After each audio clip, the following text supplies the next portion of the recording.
Hello, guys. Welcome back to my YouTube channel. This is a very special series I'm starting called Author's Corner, and today I have a very special guest, Patrick Gaston.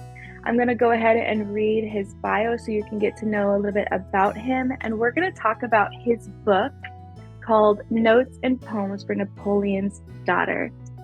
So thank you, Patrick, first of all, for joining with us. Thank you. Yes.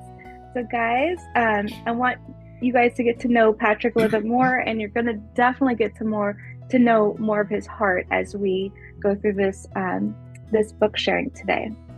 So Patrick Gaston is a seasoned executive and entrepreneur whose debut poetry book marks a captivating departure from his corporate career. Formerly chairman of Bed Bath & Beyond Incorporated, Patrick now serves on the board of Large Superfood and leads PG Consulting, where he helps businesses foster responsible and sustainable business practices. Patrick holds expertise in strategic planning and leadership honed during his tenure as a senior advisor to the Clinton Bush Haiti Fund and as president of the Verizon Foundation. He's also deeply committed to nonprofit work, currently sitting on the board of Kids Spirit, Eden Reforestation Project, SCOPE, and the American Association for the Advancement of Science's Advisory Board. With emeritus status at the U.S. Chamber of Commerce Center for Corporate Citizenship and the NAACP Foundation. Patrick's life journey, which traverses Haiti, Montreal, Canada, and Boston, Massachusetts, is enriched by his international education. He holds a BA in management from the University of Massachusetts, an MBA from Northeastern University, and an international certificate in business from France's École Supérieure de Commerce. I don't know, did I pronounce that right? It's great. Okay. In his poetry, Patrick explores the twists of life's path, grounded in the values instilled by his parents and the communities he's been a part of. He finds fulfillment in the love and partnership of his wife and two sons.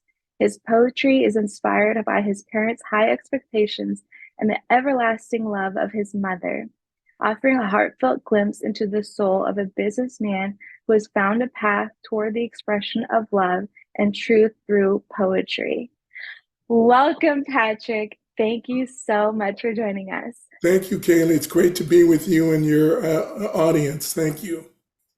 Yes. And I just want to say it's amazing to hear of all of your success and achievements. And, when you think of people who are CEO and successful in business, they're logic dominant, but they're not always as strong emotionally, the head and the heart connection. But you do such a beautiful job of the integration from head and heart. So I do want to talk to you about that, the reality that you have this level of authenticity that I know really speaks to a lot of people and will speak to a lot of my viewers.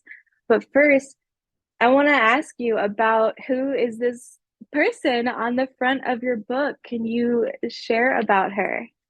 This is my mother. We were when we were like trying to figure out what the cover should look like, because the book is dedicated to my mother, although it's not all about my mother. It's about everything that she influenced through me and through others. And so we found this beautiful picture of her in Haiti before she came to the United States. And in the background is an area called Ansavo, which is the place of her birthplace, which is the southern part of Haiti. And it's beautiful, it's mountainous, it's on the ocean.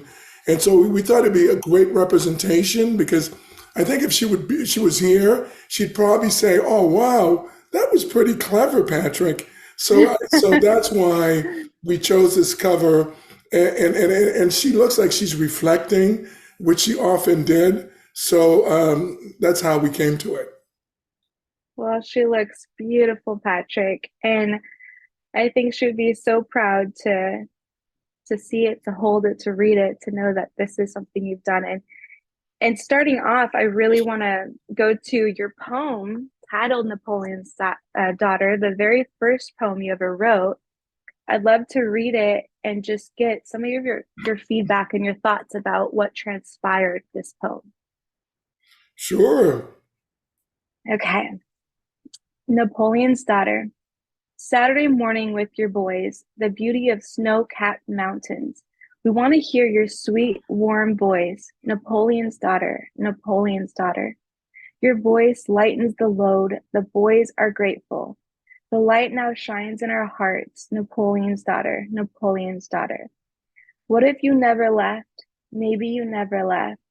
Your light shines in the eyes of Roman, like in the book of Romans. Wonderful and sweet daughter, wonderful and sweet mother, wonderful and sweet friend, Napoleon's daughter. Beautiful, beautiful, Patrick. Thank you so much. Well, the genesis of that is, there were times, many times, and this time we were driving, and it was in Denver, Colorado, and my boys and I, who were maybe 8 or 9 at the time, so every time we'd go to the fitness center every weekend, Saturday and Sunday, and then it just occurs to me, it says, let's call grandma. And then Mm, we would call grandma, and this was not the only time we did it, but this is the picture that's painted in this particular poem, because we did it at that time, but we did it every time, everywhere we were, any chance I had to have them hear her voice. And there's something about that. In my heart of hearts, I wish it could last forever. yeah. Um, but I just knew that at one time or another, it would become so precious that the memory of it would need to be curated. And so this is an expression of that because it gave us so much joy because she would come on speakerphone and she'd talk Mm, to the kids and the kids would just light up and they just loved that 10, 15 minutes with grandma. And so and this is a tribute to her, the gift that this moment was, mm, realizing at times these simple moments need to be cherished as much as we can because they just don't last forever. So when I put pen to paper to write about it, I was so happy that it was so ingrained in my memory that I could share mm. it in the way that I did. Wow. Well, you definitely did a beautiful job of articulating that memory and the feelings attached to it. Thank you. So, if you don't mind me asking, would you share when did your mom pass away? Mom passed away in 2020, June 12th, 2020. And it was relatively sudden. I mean, she was 92 years old. She'd lived a good life. We thought she had more to come, but that's when she passed away. And Reading your book, I can tell that you have a deep, deep love for your mother. You guys were very, very close. There's a big, really great bond between the two of you. we had, there was a time where the bond it was so strong where I thought my mother would live forever.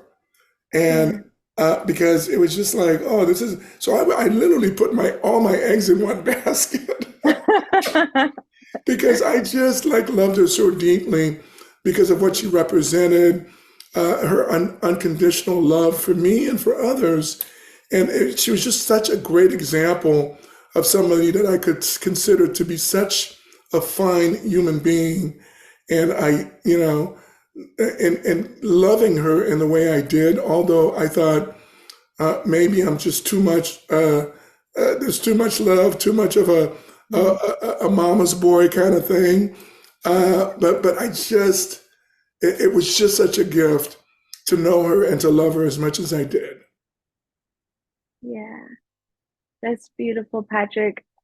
I don't know if you've ever heard this, but people have said before, the level to which we love often mirrors the level to which we will grieve. And knowing and reading your book and coming across so many beautiful poems of articulating the love that you had for your mother, um, and also coming across poems that I know I want to touch on today about the grief process, the depth of that journey that you've been on, I feel like will really speak to a lot of people in that position right now. Yeah. So one of the poems is about grieving because I lost my mother 3 years ago, and I lost my my sister about 4 months ago. And Mm. so it occurs to me in processing grief that you can't, the more you grieve, the more you loved. And Yeah. that's one point because we don't really miss people that were not consequential to us. So in a way, Yeah. embracing it that way might be helpful, certainly helpful to me. I realized I couldn't have this level of pain and regret and all that stuff and missing her unless I loved her so much. And that I Yeah. think is a gift from above. So grieving, and there's another poem I talk about masks. Grieving Yeah. is in a sense love, disguised as something else. The other thing about grieving that I noticed, and by the way, nobody is an expert at this. You know, Yeah. I'm still struggling with grieving, but that nobody prepares you about grieving. You know, but it Yeah. is about ultimate mortality, and that the you love will go away, but it's what they leave behind in you, and it's how you Mm. use what they leave behind in you Mm. in a way that expresses, for example, in the case of my mother, her hope, her aspirations, her love.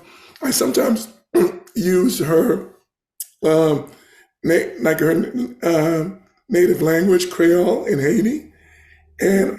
and to think about, Mom, I'm feeling sad right now. What would you say to me? And she would, and I say, and then I wind up thinking about, she would say, Patrick, I'm fine, sweetie. Go do Mhm. your thing. Go out and help people. Go out and Mm. enjoy life. But I'm fine. Your mother's fine, and you'll see me again. And that one is, I know she would say that with certainty. And while it makes me miss her more, it's it's the knowledge that she's still with me. Yes. Yes. It's beautiful how you've been able to take that love that you have for her and carry it on still. And even in a book form where you're being able to share your heart and bare your soul in such a way where it's giving tribute to her and her life and the legacy that she's left behind that you're carrying on.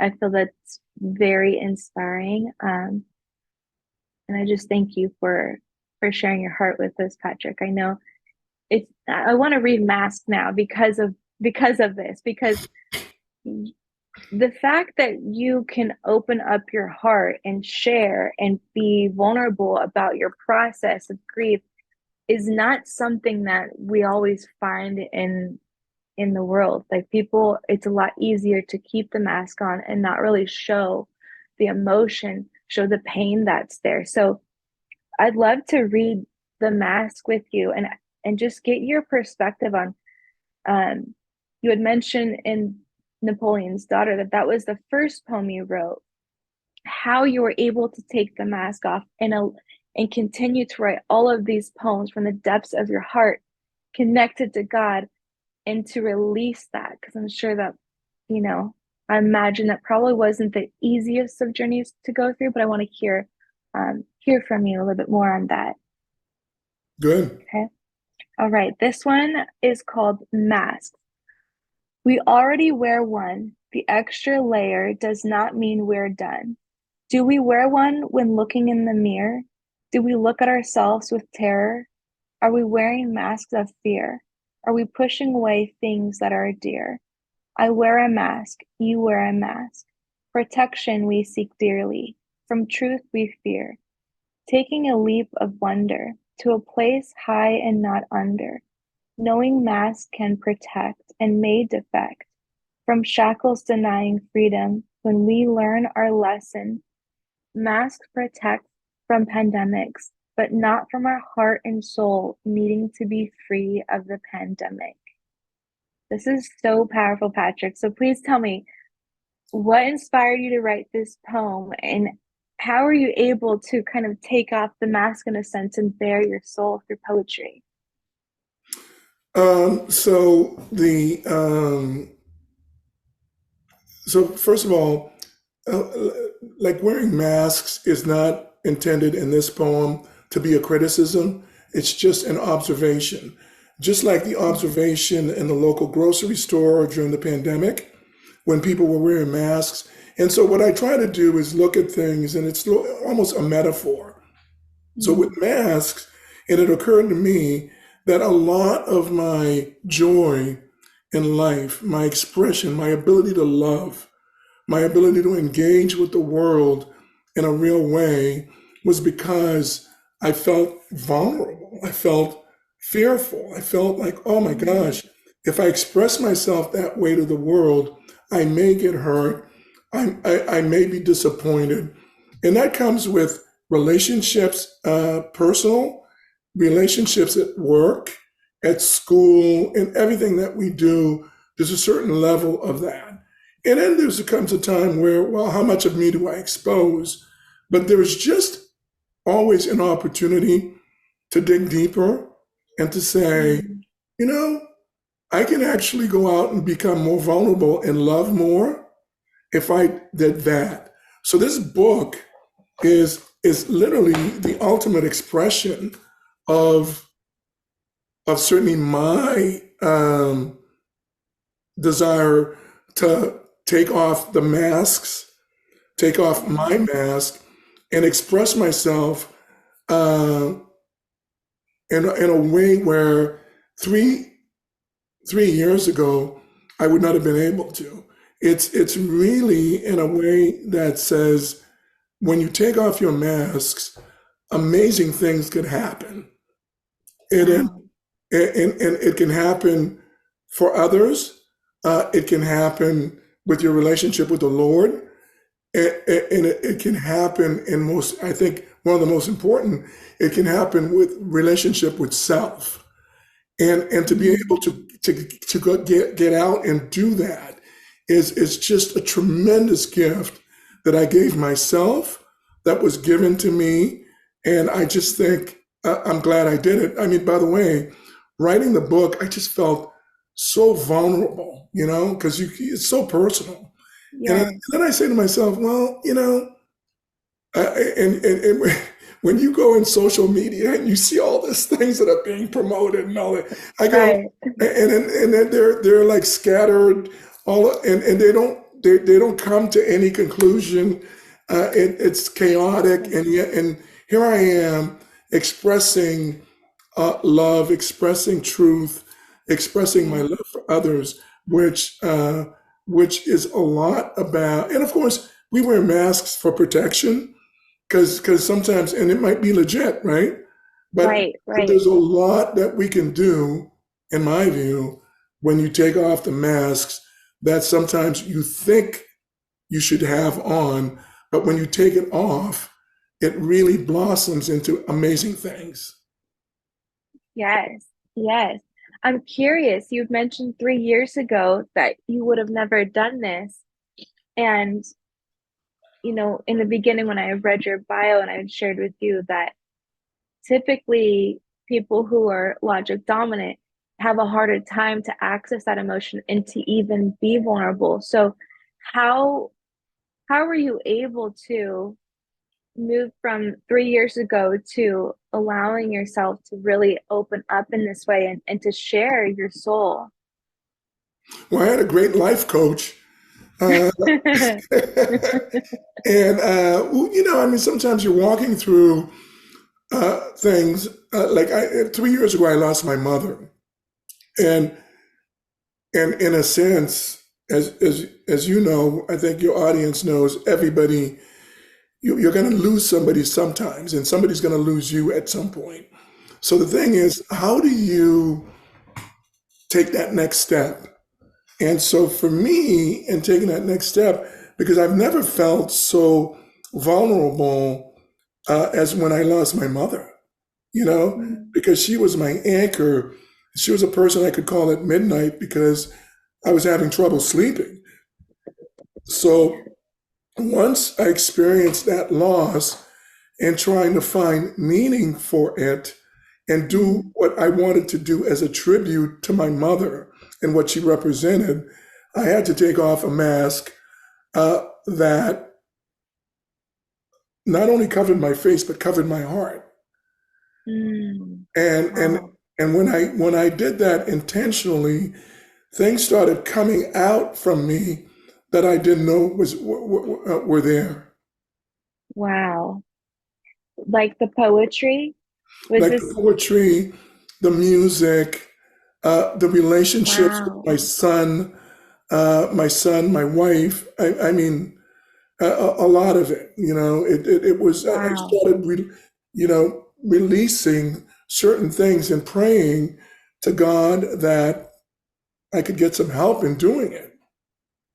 Wow, Patrick, that is such a word that you allowed yourself to take off this mask that on here and on your heart and to be vulnerable. But when you did that, all of these opportunities of this love and connection that came forth, and that is so powerful. And I really hope everyone listening right now, I really hope that you take that and you meditate on it because it's a profound word to acknowledge.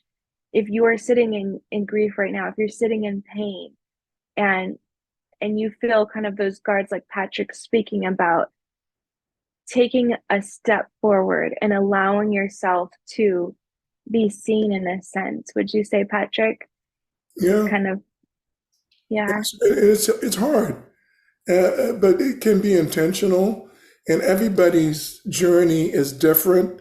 But the principles tend to yeah, be somewhat consistent, I think. yeah. I think that's why I find your book so touching because of your level of authenticity. It really does allow for our hearts to relate to yours in a way that people don't always share. But I feel like it's necessary for our foundation of love to bring us all closer together. And speaking specifically on grief, I want to read your poem on grief. Your You have two poems in here. I want to read um, grief part one because to take off your mask and to share this journey, it's not something as common. We don't always find, someone sharing their grief journey as often. So I'd really love to read this and then ask you what were your thoughts and how did you get to this place to share this poem? The face of grief. You came disguised as a friend, but ended up dressed like a fiend. You came disguised as love, then flew away far above. I saw a glimpse of you, recognizing what few knew, and that we all will know, what all will come to know, the face of grief, the reality of grief. Searching for a path that you deny, obstacles constructed with lies, the face of grief, the agony of grief, shall not be denied. Healing and peace we will find, the face of a friend, not grief, the heart of love forever, not grief, the face of grief, welcoming you with an open heart, traveling a journey from the start, knowing your face, the face of grief. That's so powerful. Yeah, and thank you for that. And it was some of these things. Some of the poems, very few took more than a day, and then some of them come like almost immediately. In a sense, as I had said earlier, you can't. It, so no one says, Patrick, like you can be prepared for certain things. You can be prepared for certain things. Well, you got to go to college. You got to do this. You got to, you got to go to school. You got to get a trade. You got to do this. And there's a lot that's prescriptive about Yeah. our life, right? You got to get married. You got to have a relationship. Right. Blah blah. Very few people sit you down and go, "You better prepare yourself for grief." Yes. And oftentimes when it happens, you're kind of like, I mean, like I was feeling very alone, and I was thinking about, well, how do I process that? This is such a deep, like it was my mother, my sister. I'm like, this is so overwhelming. Yeah. How am I feeling? What's going on? And let me try to understand it and then put pen to paper and in a way that's cathartic. And I started to do that because that's exactly where I was at the moment. And when I read it, I go, wow, that is true. And it's helped me to understand grieving even better. I said, Mhm. grieving, the depth of grieving comes with the depth of love. Yes. And so I understood that. So it helped me to kind of navigate and find the feelings, find the thoughts, find the words, and know that sometimes with grieving, other than the Lord, you are somewhat alone, you know? And Yeah. and and there's an opportunity with grieving to express that love from whomever you lost. But there's also an opportunity, and as you could tell in the poem, which what I try to do with every poem is while some of it comes from pain, there's a sense of optimism Yes. around what I need to do with that pain. Yes. I noticed that theme and I so appreciate that. So we don't just stay in the place of pain, but I love you really do that throughout your poems and the whole book of kind of carrying us through and up, elevating in the spirit, elevating in love. Um, Writing, you had mentioned earlier that this was something that kind of came about as you opened up and took off this mask in a way. How was the process of healing for you as you wrote out your poems? Um, well, with writing the poem, or what if it's a poem like this, which is one, there are some that are very light, and Yeah. there's some that are about grieving. It's not perfectly healing because the healing process takes time, but it does, in a sense, help me to understand what I'm going through at that time. And Mm. then to know that, okay, this is not just, you can't just get rid of this right now. You can write about it, you could put it into context, you can express yourself about how you feel about it. But you can also think in terms of, well, I'm going to have to carry it, but how do I carry it? What do I do with it? And where does Mm. it go? And how does it, in the case of my mother and my sister, where they would have wanted me to do something good with that grief? Because the thing about grieving and losing someone, it's impossible to get him back. Okay, unless you meet them Yeah. in paradise, depending on what you believe in. So it's impossible to get them back. So you've got to figure out. At least I knew I had to figure out a way to process that into something, that was actionable. Would like turning your pain into purpose in a sense, would you Yes, say? yeah, and then part of it is writing the book. Part of it is, how I pray. Part the activities I engage in, and how I live my life. Some of it is very subtle. Some of it is, the relationship with the boys, listening better. My mother used to tell me, "Oh, don't discipline them so hard. Listen more." And I used to go, "Mom, come on, they need discipline." Blah blah blah blah. And but they need to be listened to, and they need to, so some of that is mom standing on my shoulder saying, this is what you need to do. And so, it's situational to whomever you are, but the opportunity for, more clarity, perhaps joy in a different way is there. Yes. Yeah. I laughed, Patrick, because I read one of your poems this morning when you wrote about your mom telling you, Patrick, just be more loving and that's so funny. But yes, I really love how you've used, your your pain in a way to be able to articulate it and identify it and then write it in a poem and turn that into a sense of purpose. And I feel like that's so it's so meaningful. It's so representative of the cross, of Jesus's pain on the cross, and the the bigger purpose ultimately of love and sacrifice, of the openness. And I feel like you model that so beautifully in your poetry. Um, there's another poem I want to read that I want to ask you about, and it's called In the Wilderness.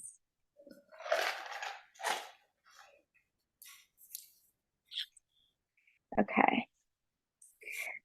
In the wilderness, I know you hear me, sounds of silence where there is noise, intense like a dream that I recreate, with meaning beyond my understanding. Could this be you in the wilderness, in the wilderness, in the wilderness? Is that your voice I hear? Does that mean you're near?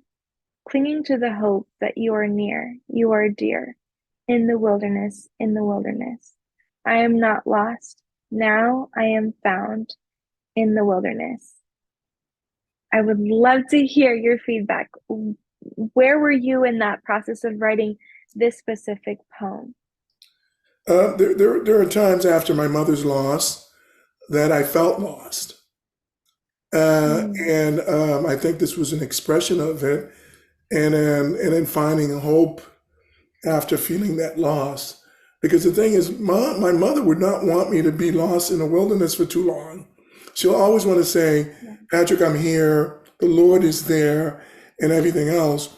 But there's such a deep a depth about when you love somebody so much, and there's so much of a part of your life that when you lose them, you do. I did feel lost. I did feel like I was in the wilderness. So it's just a metaphor. And then, it felt like darkness. And I had to find me because I know my mother would not want me to be lost in the wilderness too long. But I also right. know, and so the other thing is, when I refer to like a third party, I see you in the world. It's my mother, and it's about hope. It's about faith. It's about love. It's about um, love of whomever you believe in upstairs, and that's what gets you to that next place beyond the wilderness, and that's the way I was feeling it, and that's the way I was expressing it. But again, an optimism that while I am feeling lost, my mother in some way, shape, or another still with me as I move towards another place. Yeah.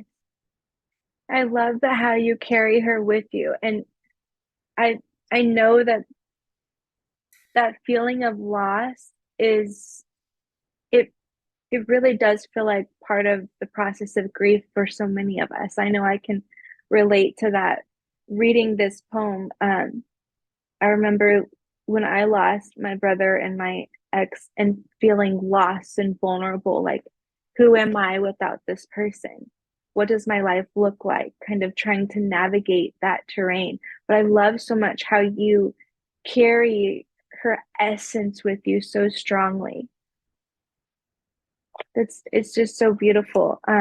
You do have a poem called Love, and I want to read that one and just hear your heart behind it as well, because I love the optimism and the essence of love that she always like helped you carry through too. So, love, thinking about you, wondering where you are, searched for you.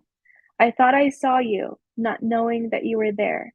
forever fleeting but always present, solving greatest challenges as we are peasants. You are love. You are in our hearts and above. You are love. Why must we fear you? You are more than a superhero.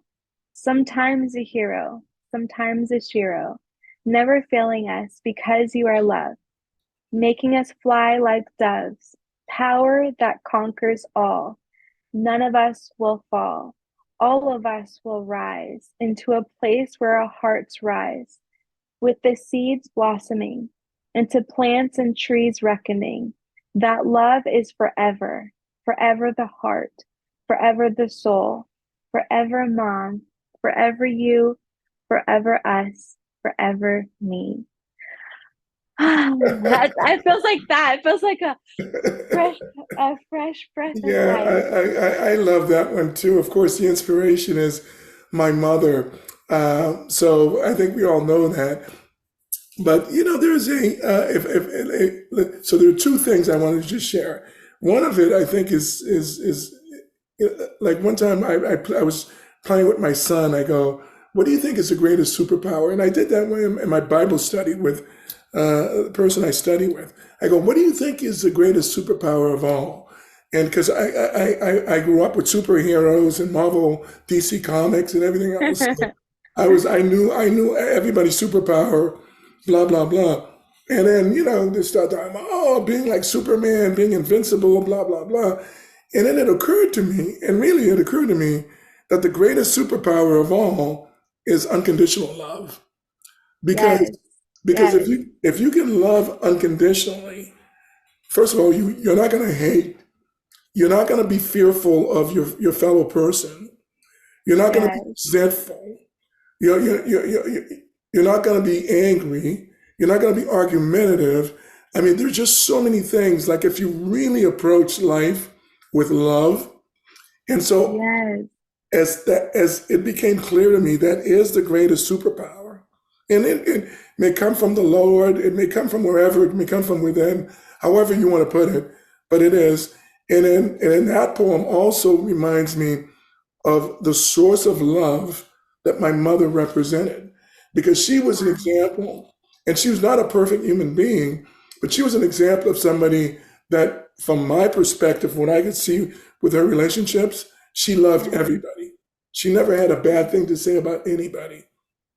And and Wow, what a gift that was to grow up around that and to be a part wow. of that and to find way. And then of course the third leg of this is I find that when I'm stuck, whether it's in business or whatever, or there's a relationship that I just don't understand, and it's bringing bad feelings. When I turn to love, it is just a powerful thing. And a strange thing, this book is about love, because it Yes, permeates all the book. So yeah, so that was the essence of that poem. I love that poem as well. I love this one so much, and I so agree with you. I think the greatest superpower is love. Although people ask me like, Kaylee, what would you, if you could have any superpower in the world, what would it be? I always sort of say I want to fly.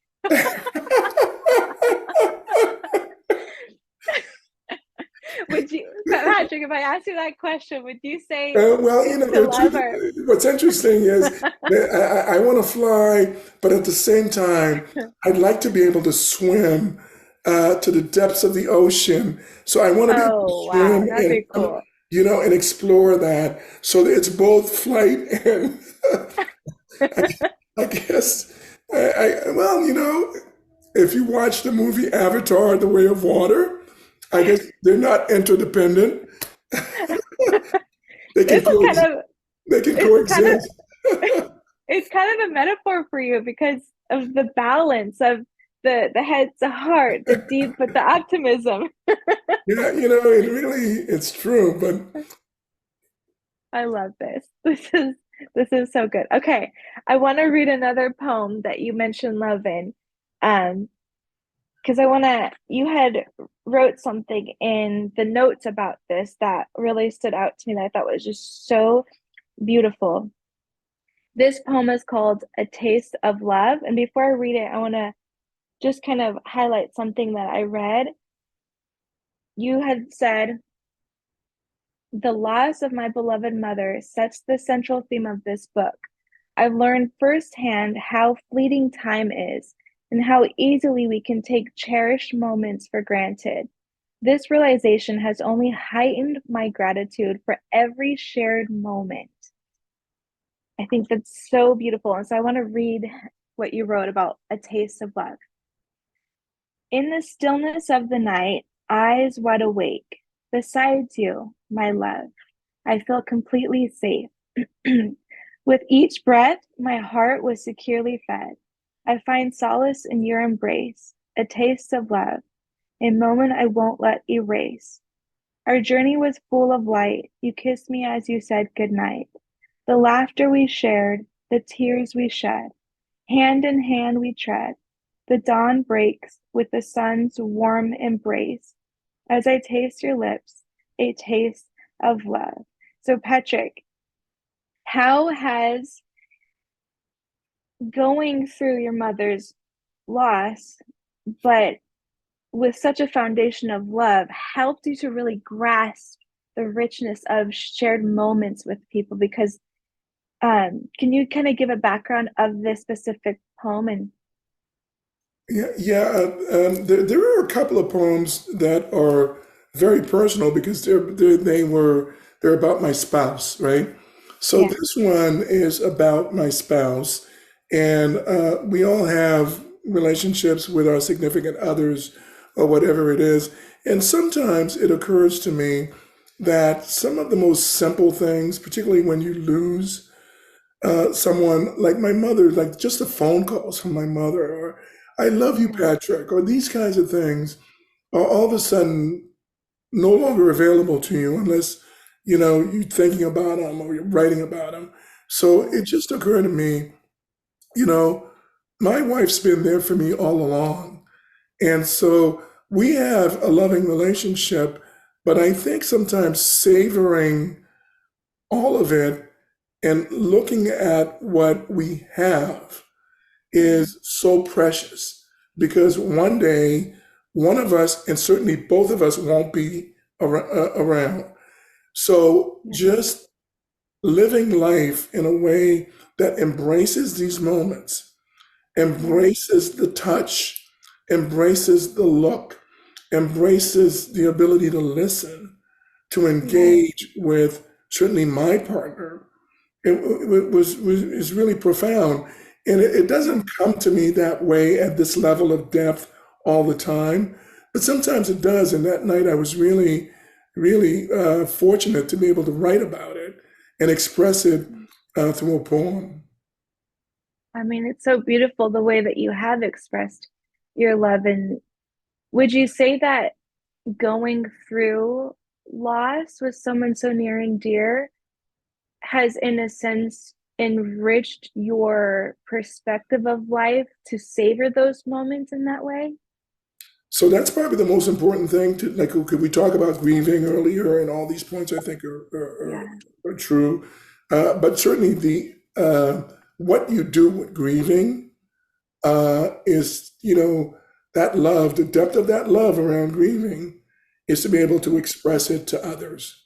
mm, The depth of giving that you did or that person gave to you is being able to give it to others. Frankly, there is no other path, you know? yes, So it's the greatest tribute, whether you write a book, a poem, but to have it change your life in that way, in my view, is the greatest gift that I think you could possibly give to the person that yeah, you lost, because you're now giving it to someone that's aware of it, alive, and that's going to do something with it.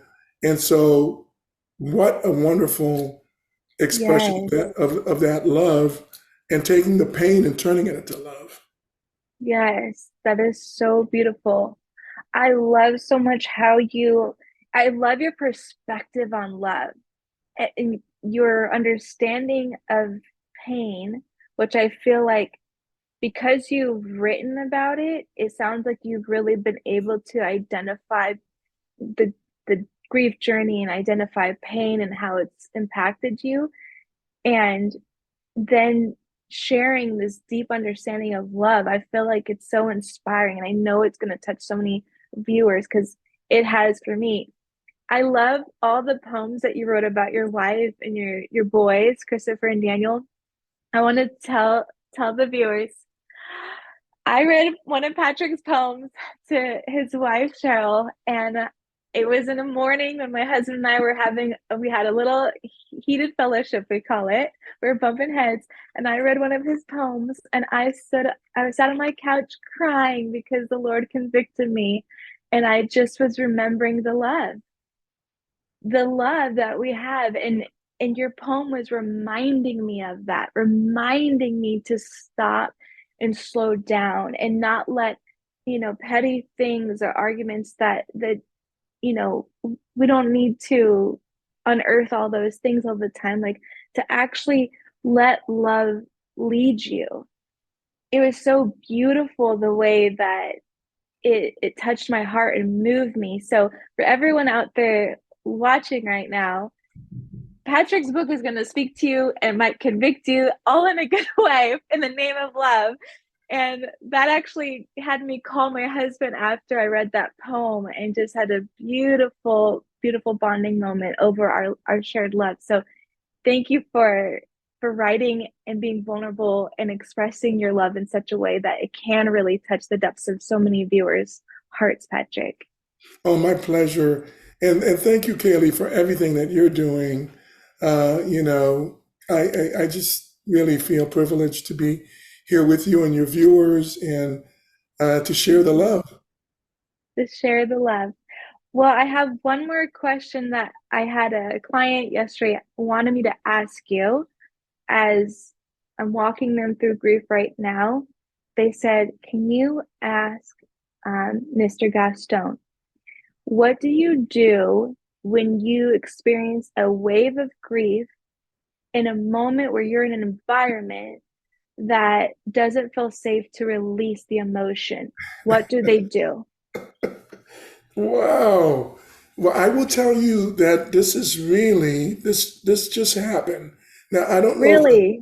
oh yeah, I just did. I don't know if I handled it the right way, but I was at a nonprofit board meeting in one of the organizations that I volunteer on, and they deal with reforestation in developing countries. And it's a pretty interesting, high-powered board, but really wonderful people. And this was just literally 2 weeks after the loss of my sister. Wow. And I'm sitting around the table, and it was so raw.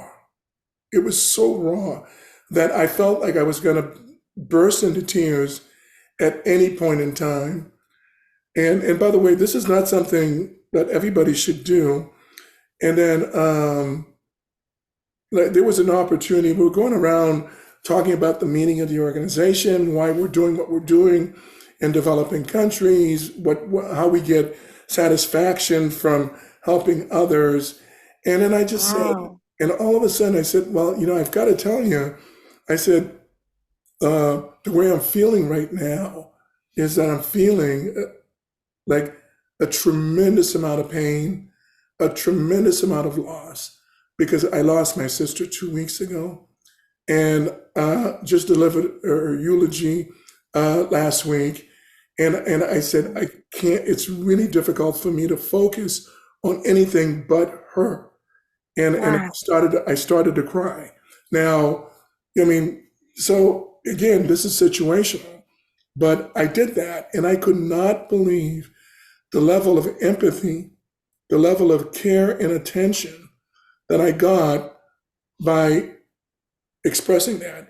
Now, Wow. one thing I made sure I didn't do sabotage the meeting, turn it into a negative, or anything like that. All I did was share where I was at the moment, so I could just, in a sense, move a little bit forward and be present because that was in it. I couldn't believe the level Wow. the level of empathy around it. So I would say it's really important to the extent that you have an audience for it. It may not be a board of directors.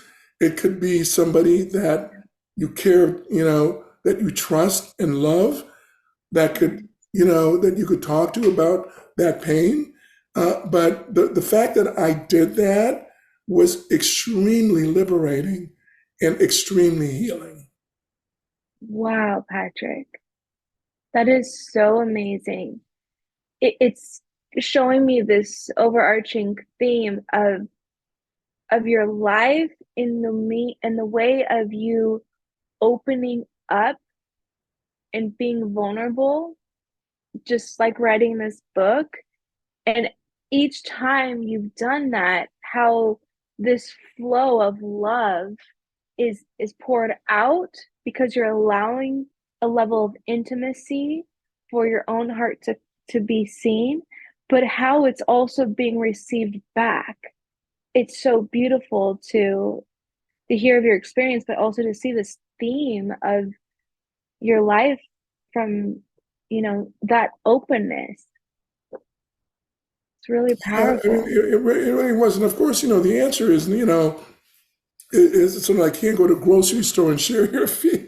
What I mean? Right. It's situational. It's not to say that you're going to have to, like, all of a sudden become, you know, someone that's not attentive to the realities of your situation.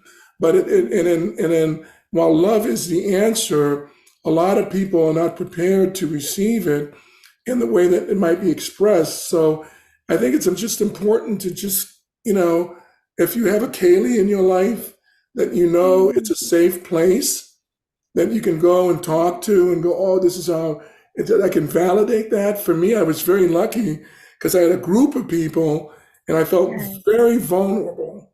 But I would just say, as a last point, that this whole thing about vulnerability is perhaps we need to flip it, because feeling vulnerable is, in a sense, yes, it's true, but it is, in a sense, a little bit self-directed, you know, Yes. and the way that the vulnerable, where, and I prayed on this too, by the way, the way that vulnerability stops being painful or fearful is when you flip it and say, why am I doing this? I'm doing this to help Mm. others. I'm doing this because I love my partner. Yes. I'm doing this because I really want to heal. I'm doing this for these reasons. And so this whole thing about I shouldn't do it because I feel too vulnerable and I'm going to be Yeah. attacked, you could carefully figure out what that is for you, and do it. And I think Yeah. it could be powerful. Yes, absolutely. I love how you framed the ending of our interview right now with that, Patrick, because I think it's so important. Viewers, if you're listening, um, I hope and I pray that you were able to receive as much of an impact on your soul and your heart as I have been. Please go out and get Patrick's book. Patrick, where can they get your book? The book is available Barnes and Noble and Amazon, and you can order it on paperback. We're trying to get it to the stores right now, but that's how you can get it, on Barnes and Noble or Amazon online. All right, Yeah, and, wonderful. and, and if you order it, you'll get it in a couple of days. And I want to say, I when I'm walking my clients through grief, and as of late, I am encouraging them to get Patrick's book, and not just for grief, but there's so many other poems in here that touch on just the vastness of life and the varieties of life circumstances that we encounter in all different relationships. So this book really is for anyone. So I encourage you to go out today, get your copy, and please contact us, comment on this video, let us know how you were impacted. Let me know which poem speaks most profoundly to you, and share it with Patrick as well. Thank you guys so much for watching. Thank you, Patrick, so much for sharing your heart and your time with us. Now, thank you, Kaylee. Really appreciate what you're doing. Thank you. All right, guys, don't forget to like and subscribe, drop your comment, and share this video. Bye, guys. Bye.